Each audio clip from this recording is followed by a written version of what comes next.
Welcome to Unit 4 for Grade 4, and there's 4 lessons in this unit. These 2 lessons, the first 2, tell you about taking care of your garden. You will see in the signs that you're going to get for your garden that People's Gardening Project wants you to grow fruits and vegetables, but they also want you to demonstrate sustainable practices that take care of your garden. In other words, you're going to need to water it, take care of the soil, make sure the insects are off the garden, and just nurture the plants the best that you can. The first lesson talks about photosynthesis. Also in this lesson, you're going to talk about water and the water cycle.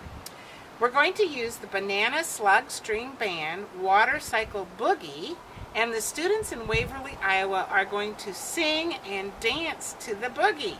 And so you will see how to do those motions and how to sing this very active song. It's a lot of fun, and you'll be amazed at what the kids remember from that. So enjoy this lesson and sing and dance with the kids. They're a blast. So the word photo, I don't know if you knew this or not, but the word photo means light. And what do you use to take a photo? What do you use to take a photo? Light that's on the camera. A camera. So the camera is obviously using light in some way to capture the image. And then the word synthesis means to combine or put together. So we are using light. And what's our light source? What is our light source, Ryan? Outside. The sun. And the sun provides energy. So that's a really important energy source. And we are using our light and we're combining it with other things, and that makes the photosynthesis process. Well, just so that you will remember this whole process, we are going to do a skit. And another important part of the photosynthesis process is a word called chlorophyll. And you'll see I split chlorophyll into 2 parts. And what does the word chloro mean, according to what I have? Harley? Green. Yep. And then fill means what? So in my skit, I am going to have a chloro and a fill. So your fill and your chloro. And we'll have other people in our audience come up. So we need some equipment for our cooking demonstration. And you guys have recipe cards. And what we're going to do as we do this experiment and learn about chlorophyll and how to mix up plant food, I want you to be making a recipe. And at the very top of your recipe card, I want you to write the word plant food. And that's what the name of your recipe is. So you have written plant food up at the top, and that's the name of your recipe. So the names of our chef are Chloro and Phil. So together, what is their name? Chlorophyll. And what color are they? Yes, they're green. And they have a kitchen inside of their leaves. And in that kitchen, they are creating plant food so that their plants can grow. Phil is going to add the ingredients, and Chloro is going to mix things up. Phil, I'm going to have you add H2O. And what is H2O? What is H2O? It's the scientific name for water. Yes. Do you know what the scientific words are? Hydrogen. Hydrogen, and the O is oxygen, right? So the first thing we're going to add to our recipe is water. Phil, pour the water into the bowl. And Chloro can start stirring very carefully. Water is precious. We don't want to spill any of it. So we've added the first ingredient to our recipe. Now we need the next ingredient, and the recipe says my next ingredient is carbon dioxide. What does the C stand for? Carbon. And the D is? Dioxide. Yes. So we need to add carbon dioxide, and I know that there is carbon dioxide in this room. Where would I find carbon dioxide in this room? Where would you find it? Where does it come from? It does. When we breathe in, what do humans like to breathe in? Air. Oxygen, right? And then our body uses parts of the oxygen, and it gets rid of the part we don't want. But you know who loves carbon dioxide? Plants. So the plants want carbon dioxide.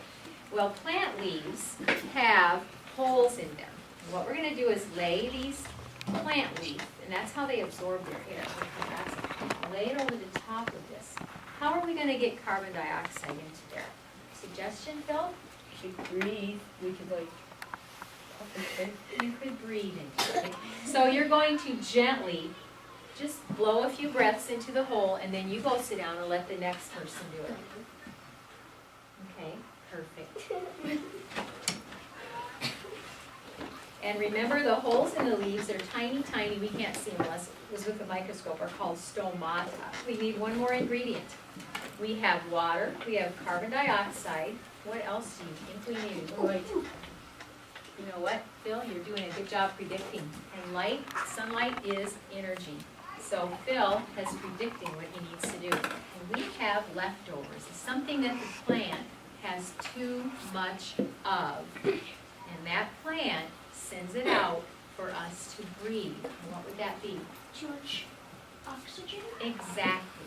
And I'm going to have you flip your card over to the back. I'm going to have you draw on the back, draw a picture of yourself, kind of right in the middle of the paper, in the middle of the card. Just a simple drawing. What else do you need to add to your picture? Draw a plant in the same picture. It could be corn, it could be a flower. What else are you going to need on there to finish out your photosynthesis? What do you need up in the sky? Olivia, what did you just draw in your sky?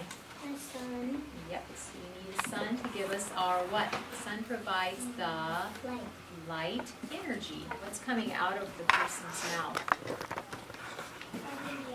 Yep, so you can make little arrows going out. And then, what wants the carbon dioxide? If a plant did not get any sunlight at all, what would happen to the leaves? What color would they turn? Brown, yellow, because they need the sun to make the whole process go through. So when we finish with our water experiments, which we're going to do later, I'm going to give each group a circle. And what we'll do with the circles is clip them onto the leaf of the plant that's in your group. And do it gently so you don't tear the leaf. But if this circle is on that leaf long enough, and I think in a week or a couple weeks, and you take the circle off, what should you see on that plant leaf? It'll be all brown because it cut the circulation off of the water. Well, it's not the water I'm disrupting. What am I disrupting from coming in here by covering it with the circle? What have I disrupted? The light. Yep, it's losing its light source. So we should see what shape. If I pull that off, what shape should I see? Circle. Should be a yellow circle. And that's your prediction. You'll have to see if that is actually what happens. For your snack today, since we're talking about water and the water cycle today, I brought you a cabbage salad.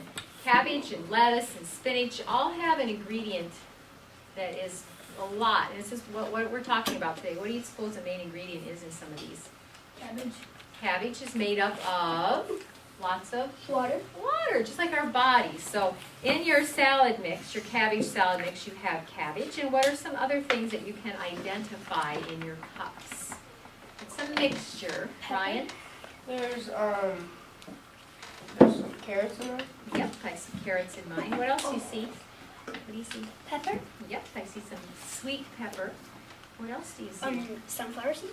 Yep, I had the sunflower seeds from, and those little black speckles, those are poppy seeds. Oh, I love And then there are some ramen noodles in there Oh, I love that are in there. And then there's just a dressing that's poured over the top using a canola oil and some different kinds of seasonings. So go ahead and try it. I did fill the cups all the way up so you can see what it tastes like, okay? We're learning about the water cycle, so you've looked at your bagged up plants to see if there's transpiration, which you told me would be like moisture or condensation inside. Janet brought this container in, and when she brought it into the room, what did you see coming up out of the top of it? Steam. Because what did she do to the water? Ryan? She boiled it. And she just brought it back from the microwave. So if we put a lid on top of it, which we did, this is really hot, and I put ice packs over the top of this, what do you think might happen inside? What should we see, by the way, since we're checking this out, scientists? Rain. Some sort of like miniature rain droplets or something. Yep. I know. And what is speeding up this process so that we will see the rain? What have I added to the top that's going to make it look like? Harley? Ice pack. Yeah, so it's going to be the combination of ice and hot water, which will speed up our cycle, and we'll see if that works. I see already, do you see some condensation on the sides of the glass? Can everybody see it okay? Can you see okay? Now I'm going to pull the foil up. And you know what? I'll undo the rubber band and I'll try to pull it straight up, because if I tip it, what do you think will happen? It'll spill. It'll all go at the same time. It's off. Okay, I'm going to try to lift it straight up, so I'm unhooking it from the thing. And what should I see? Steam a little bit. Steam. Okay, so what is Waiting this? for the tinfoil. Evaporating. There's that the one tin big foil. huge drop. in the Yeah, I know. Yeah. Hey, guys. You guys all see it?